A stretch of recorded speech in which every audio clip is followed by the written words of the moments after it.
Shalom les Koulam, c'est un plaisir de se retrouver, Bezat Hashem. On va dédier cette étude que Akadosh Baruch Hu envoie Refoua à tout celui qui a besoin, Bezat Hashem, et que le grand guérisseur du peuple d'Israël, Mashiach Tzidkenu, se dévoile très prochainement avec l'aide de Dieu. Okay. Cette semaine nous a quitté un grand d'Israël. On va essayer de lui prêter hommage, le Rav Adin Ibn Israël Steinzes, très connu dans le monde du Talmud. Il a cette personne-là, qui était à la fois un homme humble, un homme du peuple, un homme mêlé au peuple, comme doit être un grand d'Israël, présent dans le peuple, mais aussi un géant, un homme qui a su s'approfondir dans les secrets du Talmud les plus profonds. Bezrat Hashem, il nous a sorti une explication sur le Talmud remarquable, qui a permis d'ouvrir à beaucoup de personnes les portes du Talmud. On sait que le Talmud, il est très difficile à déchiffrer. D'abord, son langage, c'est un langage aramite hébreu, mais aussi comprendre le sens de l'étude, la discussion, ce qu'on appelle shakla vetaria du Talmud. C'est une chose qui est très difficile. Et jusqu'à Steinzes, donc ce chacham-là, jusqu'à le Rav Steinzes, on avait Rashi Baruch Hashem qui nous a permis, et d'autres Mefarshim, mais encore le Talmud, la Gemara, elle restait le patrimoine d'une certaine élite d'études, jusqu'à qu'est venu ce grand maître-là. Et c'est le premier, après on l'a suivi, Schottenstein et d'autres l'ont suivi, on a ouvert les portes du Talmud pour le peuple.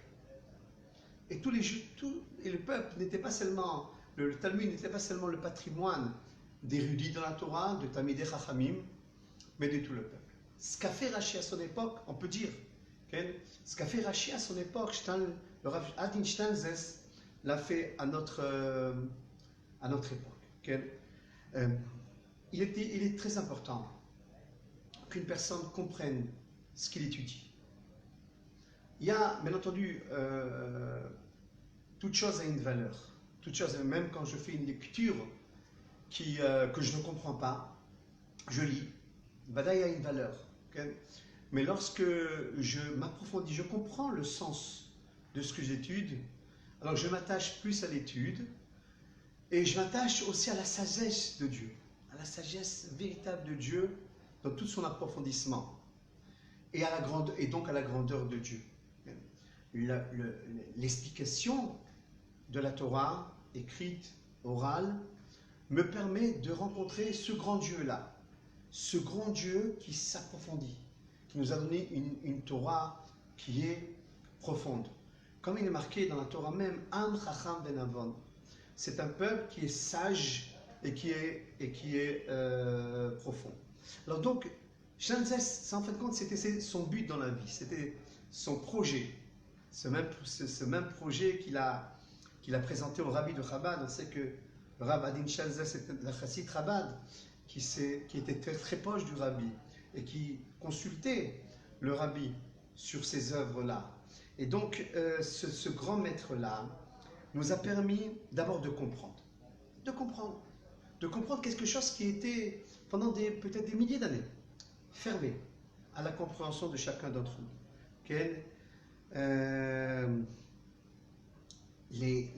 Mais aussi, pas seulement comprendre, mais aussi, lorsque tu comprends un sujet, tu t'attaches à la vérité de la Torah. Et tu sais la présenter aux autres, à ceux qui sont loin de la Torah. Lorsque je me confronte, entre guillemets, à un frère qui est éloigné, et je ne sais pas m'approfondir, je n'ai pas rencontré la Torah dans son approfondissement, alors ma force de persuasion, elle sera petite. Et donc, peut-être, le Rav Kook dit, c'est une des raisons que une partie du peuple ne s'approche pas de la Torah hein, parce qu'il manque de fond, il manque d'approfondissement. Okay? Vous savez que dans le monde de la Torah, il y a deux sortes de personnes. Il y a la personne qui reçoit tout avec humilité, avec simplicité, avec foi. On appelle tchouva emunit. Une tchouva qui est basée sur la emuna. Mes parents, ils m'ont dit que c'est la vérité, leurs grands-parents, jusqu'à Moshe Rabbeinu. Mais on sait qu'on est dans une génération, une partie importante de la génération demande l'explication, demande le pourquoi. Il y avait, c'est à dire que j'ai vu dans une émission, un Tamid Chacham, qui est parti dans un kibbutz, et il leur a dit, alors lui, cet Tamid Chacham, il a fait tchouva. Il vient du monde éloigné de la Torah, il a fait tchouva. Il a voulu présenter à ce même kibbutz là, son expérience personnelle de la tchouva. Et il leur a dit, posez vos questions. Alors un des membres la première question qui a été posée, c'est Lama, pourquoi tout ça? Pourquoi? Explique-nous pourquoi tout cela. Après, une petite fille a aussi posé une question, toujours du kibbutz, un kibbutz qui n'est pas religieux. Okay? Et elle a posé, mais je ne comprends pas, à quoi ça sert Shabbat, Kashrut, tous ces halachot là, à quoi ça sert? À quoi ça sert dans ma vie? Je suis bien dans ma vie, pourquoi j'ai besoin de tout cela?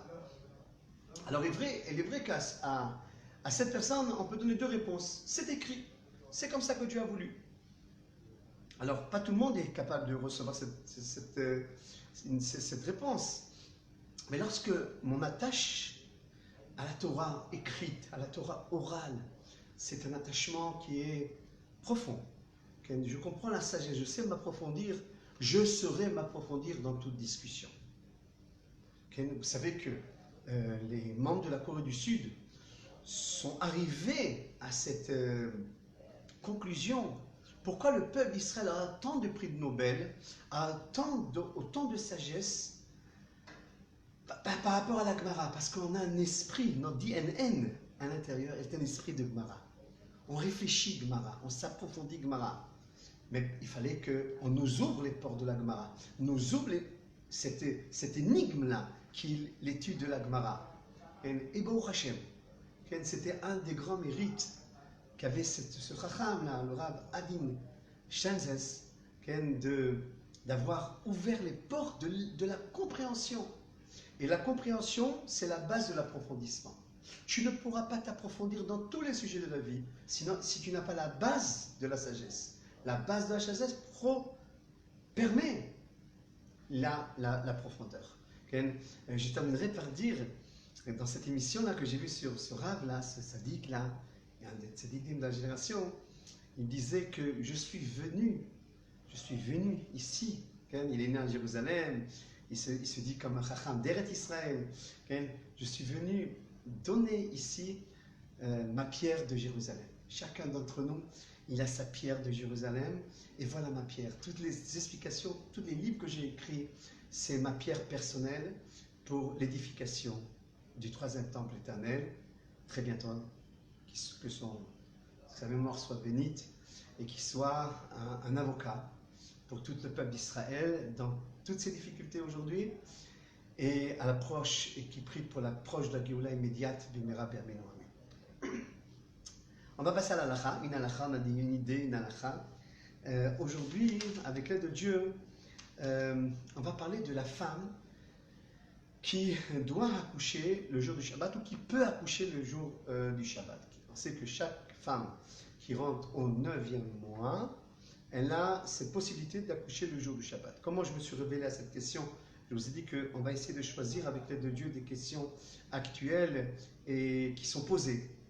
Il y a quelques jours, j'étais dans un endroit et en attendant, dans cet même endroit, il y a un mari qui vient, un ami, qui vient et me dit, voilà, ma femme, elle doit accoucher peut-être bientôt, voilà, elle est au 9e mois, elle est à terme, il y a une possibilité qu'elle accouche le jour du Shabbat, et est-ce que je pourrais prendre les enfants avec moi à l'hôpital?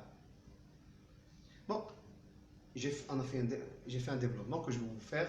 Enfin, on a commencé un développement, là je me suis plus approfondi, mais on va commencer à prendre la Gemara peut-être. La Gemara, dans Masechet Shabbat, page 128, elle dit comme ça, Umialdim et Taisha Shabbat, donc on fait accoucher la femme le jour du Shabbat, Vekurim la Chachama, Bimkom le Makom, et on a le droit d'appeler la sage-femme, cette même femme qui va l'accoucher, cette infirmière, ce docteur, etc. Ou Mechalelim Ana et Shabbat, et on a le droit de faire Chilou Shabbat pour cette même femme. La Gemara par la suite, elle dit de Kama de Efshar le Shanouye Meshaninan. Ce qu'on peut changer, ce qu'on peut changer dans le Chilou Shabbat, dans la profanation du Shabbat qui est permis bien entendu, on change. C'est-à-dire on peut si on peut faire le chinouille, on peut faire ce changement-là. Par exemple, si je descends l'ascenseur et sans perdre de temps, j'appuie avec mon coude pour la faire descendre, c'est préférable, etc. Et ainsi, le Shulchan Aruch, il est possède, bien entendu. Le Shulchan Aruch, dans Siman Shin Lamed, Din Yoledet Beshabbat, il dit le Shulchan Aruch, Yoledet, Ikechola Sheshbo Sakana. Donc la femme qui va accoucher est considérée comme une femme qui est en danger. Et nous dit le Shulchan Aruch, bien entendu, on enfreint le Shabbat pour elle, l'école Machetzricha, tout ce qu'elle va nous demander. Korim la Chachama, mais comme la com, on appelle la femme qui va l'accoucher, même si elle vient de loin, ou Mealdimota, et on l'a fait accoucher, bien entendu, mais kol makom, kol ma shecholim le shanot, meshanim. Tout ce qu'on peut changer, on change. Maintenant, pourquoi ce qu'on peut faire avec un changement, on fait. Et alors qu'une personne qui est en danger, ce qu'on appelle quelqu'un qui est en état de pikuach nefesh, on ne change pas. On fait tout de suite l'infraction sans penser Shabbat ou pas Shabbat. Tout de suite, on fait l'infraction. Et là, ce qu'on peut changer, on changera. Parce que le danger d'une femme qui va accoucher n'est pas le même danger qu'une personne qui est en danger de vie. En règle générale, une femme qui accouche, elle vit. Elle accouche d'une manière naturelle. Et généralement, une femme qui accouche vit. Alors qu'une personne qui est en danger, il est entre la vie et la mort. Il y a une chance qu'il va mourir, une chance qu'il ne va pas mourir. Alors donc, la femme qui va accoucher, s'il n'y a pas de retard, ce qu'on peut faire en faisant un changement dans l'infraction du Shabbat, dans la profanation du Shabbat, qui est permis bien entendu, on le fait, à moins qu'on n'a pas le droit d'être retardé, on doit vite faire les choses, alors c'est autre chose. Mais quelqu'un qui est en danger de pikuach nefesh, on ne cherche pas à changer, on fait tout ça, d'une manière normale. Venez, on rentre plus dans les détails. Alors, dans les détails, ça nous donne comme ça. Une femme arrivée le 9e mois, son 9e mois, elle doit se préparer à l'avance qu'il y a une possibilité qu'elle va accoucher le jour du Shabbat. Il y a une chance sur 7 qu'elle va accoucher le jour du Shabbat. Alors, qu'est-ce qu'elle fait? Quelles sont les précautions qu'une femme qui va accoucher doit prendre? 1. Laisser toutes les lumières de la maison allumées. Tous les Shabbatot. Le vendredi, déjà, avant vendredi, calculer, voilà, aller dans le 9e mois, on allume toutes les lumières qui peuvent être utiles à cette femme qui s'apprête à accoucher. Ça, c'est premièrement. Deuxièmement, il est bon qu'elle prenne un papier, qui marque sur un papier, à mon Shabbat bien entendu, toutes les données qui seront importantes pour toutes les données qui seront importantes pour l'hôpital. Son nom, son prénom, son titre, etc. Toutes les données qui sont possibles. Combien d'enfants elle a, etc. Ça, c'est possible. Maintenant, si elle arrive à l'hôpital et la secrétaire, elle veut noter, qu'elle note elle-même. On n'empêche pas de noter, qu'elle note. Elle prépare son sac avec toutes les affaires qu'elle a besoin. Et c'est bon qu'elle mette dans son sac quelque chose qui est permis dans ce sac-là. J'explique. Et c'est possible qu'elle mette dans ce sac des choses qui sont muktzé. Mais qu'elle mette quelque chose d'important pour elle qui n'est pas muktzé. Comme ça, le sac, il portera des choses qui sont muktzé, pas muktzé. Ce qu'on appelle bassis, les davar à moutar avaient un sourd. Et c'est plus facile de le porter de cette manière-là. Okay? D'un point de vue khatit. Ensuite, qu'est-ce qui est préférable? D'appeler une ambulance ou d'appeler ou le mari lui-même avec sa voiture ou un voisin il accompagne. Pour plusieurs raisons, l'ambulance est préférable. À moins que l'ambulance risque d'amener un retard à la précipitation de cette femme-là. Si on est vraiment précipité, tout de suite la voiture. Mais si encore on peut s'organiser et l'ambulance vient tout de suite, l'ambulance est préférable au mari qui va l'accompagner. Pour plusieurs raisons. La première raison, l'ambulancier n'est pas en panique, alors que le mari peut être en panique. Deuxièmement, l'ambulance peut mettre une sirène, alors que le mari n'a pas une sirène sur sa voiture. Troisièmement, c'est possible que si le trajet il est long, qu'elle accouche pendant l'ambulance. Dans l'ambulance, l'ambulance peut l'accoucher, le mari ne sait pas l'accoucher. Quatrièmement, on évite beaucoup de doutes de halakha si c'est l'ambulancier qui l'accompagne. Parce que l'ambulancier, on lui permettra de retourner chez lui. Par exemple, le mari, on lui permettra de retourner chez lui. L'ambulancier peut, selon tous les avis, éteindre son moteur quand il arrive à destination de l'hôpital. Selon le mari, il y a une discussion, comme on va le voir par la suite. Pour toutes ces raisons-là, il est préférable d'appeler une ambulance que la personne, que le mari lui-même, il accompagne. Bien entendu. Une condition importante, qu'il n'y a pas de retard dans l'accouchement. S'il y a une précipitation et on sait que le mari va arriver plus vite que l'ambulance et on doit se précipiter, disons qu'il y a un des signes, les signes commencent à se révéler qu'elle va bientôt accoucher, alors le mari, il est préférable dans ce cas-là. Mais s'il n'y a pas de différence dans le temps, et on n'est pas si pressé que ça, on peut s'organiser d'appeler une ambulance et aller à l'hôpital, on appellera une ambulance. À quel moment on appelle ambulance? Lorsque la femme, elle a des signes qui sont clairs pour elle qu'elle va accoucher, comme la perte des os, comme une ouverture importante, etc.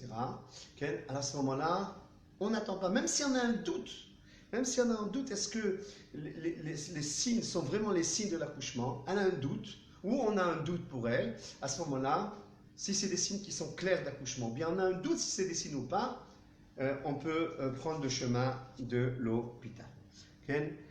Maintenant, une fois qu'on arrive à l'hôpital, est-ce que le mari peut atteindre le moteur? C'est une question qu'on pose, il y a une discussion entre les khamim dans ça. La lacha est que le mari peut éteindre avec changement le moteur. S'il a l'habitude de le fermer de cette manière, par exemple le moteur, il le fermera d'une manière changeante. Afin de changer. Ou bien, dans certains hôpitaux, si je ne me trompe pas, ici à Natania, à l'année 2, il y a un goy qui se trouve à la porte de l'hôpital et qu'il a l'habitude de cela, il se précipite et c'est lui qui éteint le moteur de la voiture. Et pas comme ceux qui disent qu'il est interdit d'éteindre le moteur. Non, on peut éteindre le moteur ou bien le mari lui-même avec un changement, ou bien par un goy. Et pourquoi on a permis cette chose-là? On aurait pu dire, maintenant que le mari est arrivé, c'est fini, il n'y a plus de danger pour la femme. Pourquoi on permet même avec changement éteindre le moteur? Pour deux raisons. Un, on n'a pas voulu que les personnes hésitent d'accompagner un malade, une femme qui accouche à l'hôpital, à cause qu'on va leur interdire d'éteindre le moteur. Alors, on leur a permis avec changement, avec chinouille, d'éteindre le moteur. Deuxièmement, il y a un danger, souvent, lorsqu'on laisse le moteur allumé, comme ça et en pas, il peut y avoir un danger pour la voiture, qu'il se passe quelque chose, etc. Alors, donc, je résume, on peut éteindre le moteur avec changement ou appeler un goy. Maintenant, une fois que le mari est arrivé à destination, il a accompagné sa femme à la chambre d'accouchement, elle n'a plus besoin de lui. Disons qu'elle a accouché, elle a accouché, elle doit rentrer chez elle à la maison. Okay? Et il doit rentrer chez lui à la maison. Est-ce qu'il peut prendre la voiture? Non. Il ne prend pas la voiture. S'il habite loin, il dort sur un banc, il se fait inviter quelque part. À l'un des doigts, ici à Natania, il y a un homme, un Balches Sedatsum, qui invite les gens qui sont dans cette situation-là, qui invite. Et s'il habite même à une heure de trajet, qu'il va à pied, mais en aucun cas, il a le droit de reprendre la voiture pour rentrer chez lui à la maison une fois qu'il a déposé. Ok. Un autre din qui est important, on finira par ce point-là, c'est din yetuve data. C'est quoi yetuve data? Une femme qui accouche doit avoir l'esprit qui est tranquille. Okay?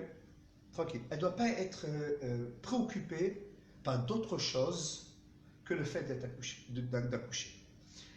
De ce fait-là, on a permis au mari de l'accompagner. On a même permis si elle dit, je veux que ma mère aussi, elle m'accompagne. Okay? Même si ça fait un détour, on va chercher sa mère, on l'appelle, descend, vite, ta fille elle est en train d'accoucher. Et si elle a, pour répondre à cette personne-là, et si cette femme qui va accoucher, elle dit, je veux que les enfants ils viennent aussi, je ne sais pas où les mettre, je ne veux pas les laisser chez le voisin, et je ne me suis pas organisé, etc. On prend aussi les voisins, aussi les enfants. Bien entendu, dès le départ, on essaye de trouver le premier vendredi du 9e mois, quand on rentre dans le 9e mois, parce que tout ce qu'on vient de dire, toutes ces préparations, etc., toutes les préparations qu'on veut dire, c'est dès qu'on rentre dans le 9e mois. Okay? Elle aurait dû s'organiser sur ça aussi. De dire à une voisine, écoute, ou bien un membre de la famille, de dormir tous les vendredis qui sont en potentiel possible qu'elle va accoucher, etc., vendredi soir. Mais si elle ne s'est pas organisée, elle dit à son mari, amène les enfants aussi, je ne suis pas tranquille qu'ils restent tout seuls, etc., on peut prendre aussi les enfants. Okay? On prend les enfants. Okay? Alors, voyez que ce sujet, il est important. Alors, on va résumer très rapidement. Une femme qui rentre dans le 9e mois, une femme enceinte qui rentre dans le 9e mois, qui s'apprête à accoucher, okay? Elle doit prendre certaines précautions, comme on a vu. On appelle l'ambulance, ou le mari, si l'ambulance risque d'arriver en retard. Et tout cela, quand elle a des signes, ou bien qu'elle croit que des signes ont commencé, à ce moment-là, on l'accompagne. Une fois qu'on l'a accompagnée et elle a couché, le mari n'a pas le droit de revenir en voiture. Okay? En ce qui concerne l'extinction du moteur, on le fait béchinouille, ou bien un goy va l'éteindre. Voilà. On a plus ou moins encadré le sujet d'une femme qui accouche le Shabbat. Bien entendu, on n'a pas, dans ces interventions de 10 minutes, on ne peut pas cadrer tout le problème, mais bien entendu, c'est la base du problème, et chacun posera ses questions et son développement, en tout cas que tout le monde accouche en bonne santé, Bezat Hashem, Mazal Tov et Siman Tov, Shalom Lekula.